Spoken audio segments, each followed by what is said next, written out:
Assalamualaikum, hai semua. Kembali lagi bersama saya AA berbagi info dan kisah menarik. Oh, sebelum tu jangan lupa tekan tombol subscribe, tekan loncengnya juga. Saya harap korang sihat dan bahagia-bahagia selalu. Okey, video seram kita pada kali ini, kita bagi tajuk pengalaman seram menyewa apartmen tingkat 8. Jadi kita bagi nama samaran dia sebagai Dayah. Masa tu, dia menyewa dekat sebuah apartmen di sebuah negeri. So, nak dijadikan cerita, masa tu dia menyewa dengan 4 orang lagi kawan dia. Dan apartmen tu macam biasalah, ada 3 bilik. Dan dia ambil bilik yang paling kecil sebab katanya dia duduk seorang-seorang bilik tu. So, lagi 4 orang housemate dia ni, dia orang share dua bilik macam tu kan. Jadi, apartmen tu sendiri sebenarnya adalah sebuah plaza. Dan apartmen tu ada 9 tingkat, yang mana rumah yang dia duduk pada masa tu ada pada tingkat 8. Jadi kita bagi nama samaran dia ni sebagai Shasha. Jadi Dayah ni cakap dia dengan 2 orang lagi housemate dia ni, masa tu dia orang bekerja dekat sebuah pasar raya je. Dan lagi 2 orang tu macam pangkat akak lah sikit daripada dia orang. Akak-akak dia ni bekerja kerajaan. So memang akak-akak dia ni setiap kali hujung minggu je dia orang berdua ni akan balik kampung. Mungkin sebab yalah kerja kerajaan biasanya akan cuti 2 hari kan seminggu kan. So nak dijadikan cerita, pada hujung minggu tu 2 orang akak ni balik kampung.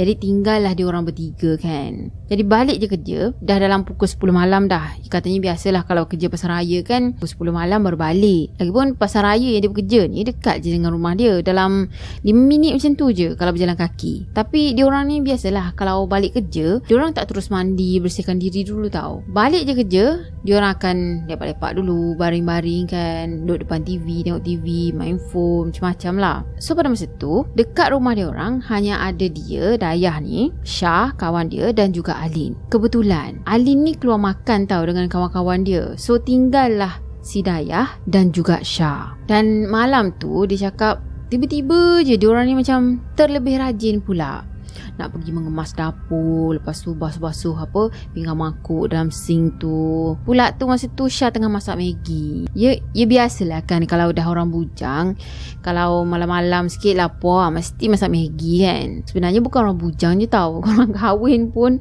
kalau lapar mesti cari Maggi. Dah jadi habit agaknya. Jadi kedudukan rumah diorang ni macam apartmen-apartmen yang lain lah.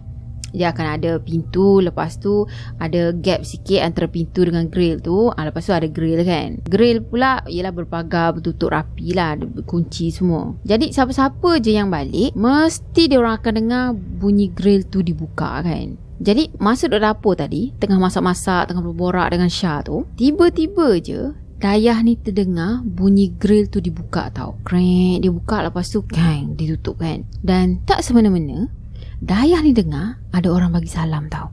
Assalamualaikum, macam tu kan. Suara yang dia dengar tu sebiji macam suara Alin tau. Dah tu dia pun cakap lah dengan Syah. Syah, tu Alin dah balik tu. Gila buka pintu. Dah tu dia tengok ke arah Syah kan. Dan masa tu dia pelik tau. Sebab dia nampak Syah ni buat-buat tak tahu je. Tapi air muka Syah masa tu nampak macam takut tau. Lepas tu Syah cakap dengan dia, tak nak lah Syah takut. Dayah tadi pun dah heran dah. Budak ni pelik aku. Tak pernah pula si Syah ni takut macam gitu kan. Lagipun nak pergi tolong buka pintu je pun. Lepas tu Dayah tadi dia dengar lagi suara Alin bagi salam. Assalamualaikum macam tu kan. Tapi kali ni si Alin ni dia pergi gegar pintu rumah tu tau. Macam paksa nak buka macam tu kan. Jadi Dayah pun cakap lagi dengan Syah. Syah, pergilah buka pintu tu. Alin dah balik tu. Tengok dia pergi tolak pintu rumah sampai gegar macam gitu. Dayah masa tu macam agak maksa lah juga si Syah ni untuk pergi buka pintu kan. Tapi Syah dia tetap juga. Dia cakap, tak nak lah kak, Syah takut. Dia cakap macam tu. Kalau akak berani, akak pergilah buka. Jadi Dayah dia makin pelik tau tengok Syah macam gitu. Ya kenapa tiba-tiba Syah jadi macam penakut gila kan. Tapi katanya dia sendiri pun pelik sebab dia tak terfikir langsung untuk jawab salam tu, untuk jawab salam Alin tadi kan. Dah tu Dayah cakap dengan Syah, ish awak ni takut pula. Pelik betul lah. Dah lah jom temankan akak tengok kat pintu tu. So masa tu si Dayah ni pergi kat depan lah, jalan ke depan. Dan Syah ni follow dia ke belakang. Tapi dalam masa yang sama Syah ni macam mengomel tau. Syah ni cakap, alah akak sendiri pun takut macam tu kan. Dayah dah pelik dah tengok perangai Syah malam tu. Macam macam something tak kena je. Tapi dia diamkan je. Dah tu dia tak terfikir langsung kata housemate dia orang ni semuanya ada kunci sendiri tau. Jadi tak perlu pun dia nak ketuk-ketuk bagi salam, nak minta buka pintu tu kan. Kecuali lah dia tertinggal kunci ke apa. Jadi sampai je si Dayah ni dekat depan pintu, Syah ada dekat belakang dia. So Dayah, dia cuma tergerak hati untuk intai dekat lubang kecil je tau. Intai dekat luar rumah tu, dekat pintu dia tu kan. Masa tu dia tak tergerak hati langsung untuk pulas tombol pintu tu. Lepas tu buka dan tengok siapa yang datang, siapa yang bagi salam tu kan. Betul kali ni kan. Dia tak terlintas langsung tu buat macam tu. Nasib baik juga kan. So masa dia pergi mengintai dekat celah-celah lubang tu, dia tengok tak ada siapa-siapa pun dekat luar tau. Dah tu dia pun palingkan muka ke belakang, tengok ke arah Syah. Air muka Syah masa tu nampak macam terkejut gila tau. Muka dia pucat lesi. So Dayah yang tengok tadi lagilah pelik kan. Dan dia cuma cakap dengan Syah, tak ada siapa-siapa pun Syah. Ke akak yang salah dengar ni? Syah, dia cuma mampu menggelingkan kepala je. Tak boleh nak bercakap dah. Dah kelu dah. Tak tahulah apa yang dia nampak masa tu kan. Jadi dia pun tengok jam. Rupa-rupanya dah pukul 12.30 malam dah. Masa tu baru dia terfikir, rupa-rupanya lama juga dia duduk borak-borak dengan Syah kat dapur. Yelah, kemas itu, kemas ini, sambil borak, sambil masak lagi. Sampaikan pukul 12 malam pun diorang tak sedar. Sebenarnya pukul 12 malam tu kiranya dah agak lewat lah untuk diorang. Yelah, sebab esoknya tu diorang nak kena bekerja lagi, pagi-pagi lagi kan bangun. So Syah tadi pun terus masuk ke bilik. Dan Dayah pun sama, dia terus masuk ke bilik dia. Dia matikan suis lampu yang ada dekat ruang tamu. Lepas tu dia pergi ke arah bilik dia. Katanya masa tu baru je dia pulas tombol pintu, nak buka pintu bilik tu kan. Pulas tombol pintu. Lepas tu dia terdengar suara si Syah ni tengah borak-borak dengan boyfriend dia dekat telefon. Lepas tu kan dia cakap dia dengar dengan jelas Syah ni tengah borak-borak tau. Katanya bilik dia ni kecil je. Lepas tu dekat dengan ruang tamu. So apa-apa yang jadi dekat ruang tamu tu, kalau ada orang borak ke, orang bercakap ke apa kan, memang dia akan dengar dengan jelas. Dan dia cakap kebetulan pula malam tu mata dia rasa macam baru lepas kena jirus dengan air sejuk tau. Macam mana tu. Tapi katanya segar bugar lah, tak ngantuk langsung. Jadi lepas dah dengar suara Syah tadi, dia borak-borak kan dengan telefon, dia fikir, kalau aku tak ngantuk lagi, bolehlah aku duduk borak-borak dengan Syah dulu sambil-sambil tengok TV ke apa kan, sampai mengantuk, nanti baru pergi tidur. Itulah yang dia plan. Dan tak lama lepas tu dia bangun, dia pergi ke ruang tamu untuk cari Syah dekat sana lah. Lepas tu lepak-lepak jap sebelum ngantuk kan. Dan bila dia keluar ke ruang tamu sana, yang dia nampak dekat ruang tamu tu kosong je, gelap tau. Dan masa tu terdetik lah dekat hati dia ni, tadi tu siapa? Bukan ada orang bercakap ke? Bukan Syah ke yang bercakap dengan telefon? Ke takkanlah aku salah dengar lagi kot. Dah tu dia pun nak pastikan lah apa yang dia dengar tu betul ke tak kan. Dia pun pergilah ke arah bilik Syah. Dia tengok bilik Syah gelap. Lepas tu dia fikir, mungkin si Syah ni dah tidur katnya. Jadi si Dayah ni terus masuk bilik dan kunci pintu. Masa dekat dalam bilik tu, sekali lagi dia dengar suara si Syah ni sedang borak-borak. Kali ni dia fikir, kalau si Syah ni tidur, apa pula yang tengah borak-borak tu kan. Jadi dia pun macam malas nak layan. Dia terus baring. Lagipun masa tu dah lewat malam sangat dah. Esoknya tu nak kerja lagi kan. Dah baring tadi, nasib baik juga dia terus terlena. Cuma sebelum terlena tu, dia ada terdengar rumah atas sana macam sedang mengalihkan perabot tau. Macam nak pindah rumah macam tu. Cuma dia tak ambil kisah lah, tak ambil pok pasal tu. Dia terus tidur. Esok harinya tu dekat tempat kerja, dia jumpa dengan Syah. Lepas tu dia pun tanyalah dengan Syah kan pasal semalam tu. Kenapa Syah? Apa jadi semalam? Apa sebenarnya yang berlaku kan? Lepas tu Syah rupa-rupanya dia tahu daripada awal lagi. Cuma dia tak nak bagi tahu sebab dia takut si Dayah ni takut. Lepas tu si Dayah marah dengan dia. Macam tu lah. Jadi ceritanya sebenarnya salah seorang kawan si Syah ni ada penjaga. Lepas tu kawan dia ni namanya Ina. Dia nak datang ke rumah dia orang ni, nak tidur kat situ ke apa kan. Sebabnya dia cakap dia bergaduh dengan family dia. Ada perselisihan faham sikit lah dengan family dia. Jadi dia nak menumpang tidur dekat rumah dia orang. Tapi sebab si Ina ni ada penjaga dan belum sempat lagi Ina datang ke rumah tu, penjaga dia dulu yang datang nak cek kawasan ke apa. Katanya penjaga tu datang dengan menyerupai suara Alin. Sebab itulah dia dengar suara orang bagi salam tadi kan. So si Dayah ni fikir, sebaiklah juga dia tak buka pintu tau semalam. Yelah kalau dia buka pintu naknya nampak apa-apa kan, ataupun macam mengalu-alukan benda tu ke apa. Satu hal lah pula. Jadi masa dia dengar cerita daripada si Syah ni, memang dia terkejut lah. Dah tu dia marah lah dengan Syah ni kan. Dia cakap, kenapa tak cakap awal? Kalaulah dia terbuka pintu tu, dan kalaulah dia ada cakap benda-benda yang tak sepatutnya, kan tak pasal-pasal pula dia mendapat kan. Yelah, kalau ceritakan awal-awal, sekurangnya dia tahu kan. Lagipun bukannya dia tak percaya benda-benda macam gini. Masa sekolah asrama dulu, dia dah banyak kali sangat dah melalui hal-hal mistik macam ni. Jadi masa tu Syah cuma minta maaf dengan dia lah, berkali-kali minta maaf tau. Dah tu Dayah pun tanya dengan Syah pasal suara si Syah ni tengah borak-borak dengan boyfriend dia tu kan semalam tu. Tapi si Syah dia menafikan. Dia cuma geleng dengan kepala je. Dia cakap bukan dia. Dia cakap lepas dia balik masuk dalam bilik dia tu, terus dia tidur. Tak ada nak bercakap dengan telefon lagi dah.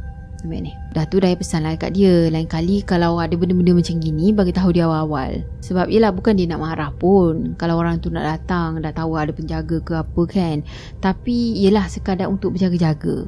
Dan mulai daripada malam tu sebenarnya, dia selalu sangat dengar almari rumah atas dia tu kena serit. Selalu sangat tahu. Sampaikan dia terfikir, agaknya orang rumah atas ni tengah-tengah malam pun lapar agaknya. Itu yang serit-serit kerusi apa semua kan. Masak-masak, lepas tu serit kerusi nak duduk. Itulah dia fikir. Tapi dia rasa pelik lah juga sebab dekat semua penjuru rumah tu, dalam rumah dia, mesti dia akan dengar bunyi yang sama. Dekat ruang tamu pun bunyi kerusi ditarik, dekat dalam bilik dia pun sama, dekat dapur pun sama. Dan lama-kelamaan dia langsung tak boleh tidur tau. Tak boleh tidur sampai subuh. Sampailah satu malam ni, dia tengah baring dekat dalam bilik dia lah. Lampu dah padam dah gelap dah masa tu. So dia tengah tengok phone, main-main phone kejap. Dan tiba-tiba je dia ada dengar ada orang baling kuli dekat sebelah dia tau. Bunyi tu betul-betul dekat sebelah dia. Lepas dengar bunyi guli tadi, bulu roma dia semuanya terpacak, meremang seluruh badan. Dah tu dia tarik selimut dan dia menghadap dinding tau. Muka dia ni menghadap dinding. Masa tu dia boleh rasa bukan dia je yang ada dekat dalam bilik tu. Sebab dia rasa macam sedang diperhatikan. Dah tu sampailah ke subuh, dia tak boleh nak tidur. Lama jugalah benda ni jadi tau. Dan biasanya kalau dia sorang-sorang je dekat dalam rumah tu, mesti dia akan rasa macam ada yang meneman. Ada peneman. Macam tu lah. Cuma dia buat tak tahu je lah. Yelah, nak sedapkan hati sendiri kan. Kadang-kadang tu pernah jugalah dia terpaksa tidur sorang-sorang dekat rumah dia sebab 4 orang lagi housemate dia ni balik kampung bercuti. Jadi bayangkan, masa dia duduk sorang-sorang tu, lagi teruk dia kena. Cuma gangguan tu bila dah selalu sangat, dah jadi terbiasa tau. Katanya gangguan ni berlanjutan sampailah dia berhenti kerja dekat pasar raya tu dan bekerja dekat tempat baru pun masih sama. Dia masih lagi dengar bunyi kursi ditarik. Lepas tu dia tak boleh tidur sampai subuh macam tu kan. Dia cakap sampai dia dah lali dah dengan semua tu. Jadi dekat tempat kerja baru dia ni, ada seorang staff yang selalu kena ganggu tau. Sebab katanya diri dia sendiri ada pendamping. Jadi kadang-kadang tu dia punya gangguan sangat-sangat teruk. Sampaikan dia tak sedarkan diri dekat tempat kerja. Sampai macam tu sekali. Jadi bos dekat tempat kerja baru ni boleh kata baik jugalah orangnya. Sebab dia cuba tahu untuk bantu pekerja dia ni. Dia panggil seorang ustaz untuk mengubat. Sambil-sambil tu bos dia ni nak bersihkan store dia juga. Sebab dulunya store tu tak dihuni siapa-siapa. Tak ada siapa pun yang guna store tu. Jadi mungkin ada kaitan jugalah dengan store apa. Tapi tak cerita part tu. Dan masa ustaz tu datang untuk bersihkan store, datang untuk ubatkan pekerja yang tak sedarkan diri tadi, adalah beberapa orang lagi yang turut sama, macam nak bersihkan diri ke apa kan. Jadi dia pun ambil bahagian juga. Lepas tu dia cakap dia memang suka ambil bahagian dalam hal-hal macam ni. Sebab dia cakap yelah sambil-sambil untuk ambil ilmu kan, untuk belajar mengubah orang macam tu. Okay, masa tu ustaz tadi bacakan ayat-ayat ruqyah dan mulalah macam-macam yang jadi. Sampailah staff yang ada pendamping tu pengsan. Dah tu ustaz tadi buatkan air untuk diorang ni semua mandi dan juga simbah dekat tempat stor baru tu. Pada masa tu Dayah ni tak mandi pun, dia tak ambil pun air tu untuk mandi. Dia cuma dengar je ustaz tu baca ayat-ayat ruqyah tu. Dan masa ayat ruqyah tu dibaca, dia sambil-sambil follow sekali kan, baca sekali. Tiba-tiba je bulu roma dia ni semuanya meremang. Katanya sejak daripada hari tu dia dah tak dengar apa-apa bunyi dah. Dekat shilling tu tak ada lagi orang masak Maggi malam-malam. Bunyi guli di baling pun dah tak ada dah. Dan dia sendiri pun mampu untuk tidur bila jam dah menunjukkan pukul 10.30 malam. Dah tak jadi buruh hantu lagi kan. Biasa kan orang cakap buruh hantu kan kalau berjaga sampai malam. Berjaga sampai pagi. Dah tu Dayah ni cakap, Alhamdulillah lah, semuanya dah settle, semuanya dah okey. Dan kejadian ni sebenarnya mengingatkan diri dia sendiri untuk tak terus menegur apa-apa benda yang pelik, walaupun itu suara kawan sendiri. The end. Tapi itulah, betul juga kan, kalau suara kawan sendiri tapi kita tak nampak lagi orangnya, lepas tu kita dah jawab sekali, tak ada. So siapa yang menegur tadi? Kita dah menjawab dah. Cuma itulah, biasanya tindakan reflect tau. Kalau dah orang tegur, dia macam tu tau. Tindakan reflect. Macam mana tu? Nanti kita bahaslah tindakan reflect ni. Okeylah, saya rasa sampai di sini untuk video kali ni. Saya harap korang suka video ni. Dan macam biasa, kalau korang suka video ni, jangan lupa tekan tombol like, comment, share dan juga subscribe. Jumpa lagi next video. Bye-bye. Assalamualaikum warahmatullahi wabarakatuh. Bye-bye.